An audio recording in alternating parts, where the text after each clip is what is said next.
Welcome to the pool of science. Students, आज का जो हमारा टॉपिक है वो है माइटोकॉन्ड्रिया। यूकैरियोटिक सेल्स का ये बहुत ही इंपॉर्टेंट ऑर्गेनेली है और ये जो है सेल को एनर्जी सप्लाई करने में और एनर्जी को बनाने में बहुत ही इंपॉर्टेंट रोल प्ले करता है। इसके अलावा माइटोकॉन्ड्रिया को हम एनर्जी सप्लाई करने की वजह से, एनर्जी बनाने की वजह से power house of the cell भी कहते हैं। यानी सेल को जितनी भी पावर, जितनी भी एनर्जी जो है प्रोवाइड की जाती है वो किसके ज़रिए प्रोवाइड की जाती है? माइटोकॉन्ड्रिया के ज़रिए ही प्रोवाइड की जाती है। अब माइटोकॉन्ड्रिया को अगर हम कंपाउंड माइक्रोस्कोप में देखें तो ये हमें एक वेसिकल की फॉर्म में नज़र आता है, रोड शेप में नज़र आता है या फिर फिलामेंट की फॉर्म में नज़र आता है। अगर हम इलेक्ट्रॉन माइक्रोस्कोप में इसे देखें तो हमें ये कम्प्लेक्स मॉर्फोलॉजी स्ट्रक्चर इसका नज़र आता है, यानी बहुत ही इरेगुलर शेप में ये हमें नज़र आता है।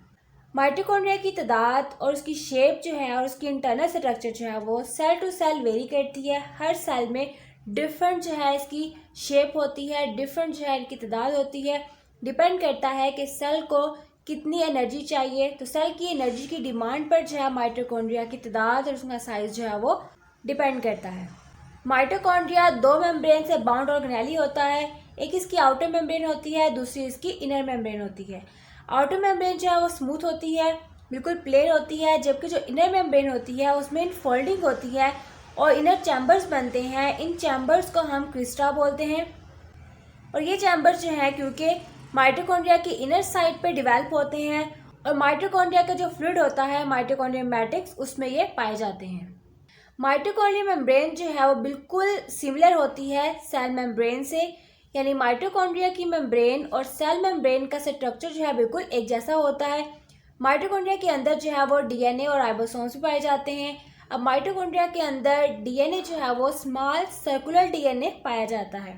राइबोसोम्स और डीएनए का माइटोकॉन्ड्रिया के अंदर मौजूद होना ये साबित करता है कि माइटोकॉन्ड्रिया के अंदर जो है वो कुछ प्रोटीन्स भी बनती हैं। इसलिए हम माइटोकॉन्ड्रिया को सेल्फ रिप्लिकेटिंग ऑर्गेनेली भी कहते हैं, यानी अपनी चीज़ें जो है वो खुद डिवेल्प करता है और अपने आप को दो में फर्दर डिवाइड भी खुद करता है। माइटोकॉन्ड्रिया की जो इनर मेम्ब्रेन होती है जिसमें क्रिस्टा यानी इनफोल्डिंग्स पाए जाते हैं, इन क्रिस्टा या इनफोल्डिंग्स के ऊपर स्मॉल नो ब्लैक स्ट्रक्चर्स पाए जाते हैं जिनको हम F1 पार्टिकल्स कहते हैं। F1 पार्टिकल्स जो हम आपको डायग्राम से आगे समझ में आ जाएंगे कि हम किनको F1 पार्टिकल्स कहते हैं। माइटोकॉन्ड्रियल मैट्रिक्स यानी जैसे सेल के अंदर साइटोप्लाज्म होता है वैसे ही माइटोकॉन्ड्रिया के अंदर जो फ्लूइड होता है उसको हम माइटोकॉन्ड्रियल मैट्रिक्स कहते हैं। तो माइटोकॉन्ड्रियल मैट्रिक्स के अंदर large amount of enzymes, coenzymes, organic and inorganic सार्ट्स हैं इनके अंदर पाए जाते हैं और ये सब चीज़ें जो कि माइटोकॉन्ड्रियल मैट्रिक्स में मौजूद होती हैं ये हेल्प करती हैं सेवरल मेटाबॉलिक प्रोसेस के अंदर। तो किन किन प्रोसेस के अंदर हेल्प करती हैं यहाँ पे आपको बता रहे हैं। क्रेब्स साइकिल में हेल्प करती हैं, एरोबिक रिस्पायरेशन में हेल्प करती हैं, फैटी एसिड्स मेटाबॉलिज्म में हेल्प करती हैं। अब माइटोकॉन्ड्रिया के जो एंजाइम्स वगैरह होते हैं, जो प्रोटीन्स वगैरह होती हैं जो कि मेटाबॉलिक प्रोसेस में हेल्प करती हैं, तो मेटाबॉलिक प्रोसेस जब कंप्लीट हो जाते हैं तो मेटाबॉलिक प्रोसेस के दौरान जो भी फूड डाइजेस्ट होती है उस फूड से एनर्जी जो है वो निकाली जाती है और ट्रांसफ़र जो है कर दी जाती है एटीपी की फॉर्म में और इस तरह माइटोकॉन्ड्रिया जो है वो एटीपी बना के रिलीज़ करता है सेल में और सेल इसको एनर्जी के तौर पे यूज़ करते हैं। एटीपी हम कहते हैं एडिनोसिन ट्राइफॉस्फेट। अभी जो एटीपी होती है सेल की डिमांड के अकॉर्डिंग जो है वो माइटोकॉन्ड्रिया सेल को प्रोवाइड कर देता है। तो नेक्स्ट जो है इसका साइज और नंबर माइटोकॉन्ड्रिया का, तो ये मैंने ऑलरेडी आपको बता दिया है कि सेल की डिमांड के अकॉर्डिंग और सेल टू सेल वेरी करते हैं माइटोकॉन्ड्रिया का साइज और माइटोकॉन्ड्रिया की तादाद। इसके अलावा डिपेंड करता है कि सेल में एक्टिविटी जो है वो कितनी हो रही है। अगर सेल में एक्टिविटी ज़्यादा हो रही है यानी सेल जो है बहुत ही फंक्शनल है तो उसके अंदर माइटोकॉन्ड्रिया की तादाद ज़्यादा होगी और माइटोकॉन्ड्रिया एटीपी भी ज़्यादा प्रोड्यूस करेगा।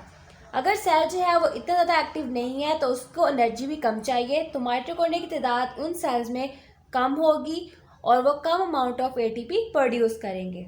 माइटोकॉन्ड्रिया जो है फूड से एनर्जी निकाल लेते हैं और उसको कन्वर्ट करते हैं एटीपी में और इस तरह ये एनर्जी जो है वो सेल अपनी डिफरेंट एक्टिविटीज़ को परफॉर्म करने के लिए यूज़ करता है।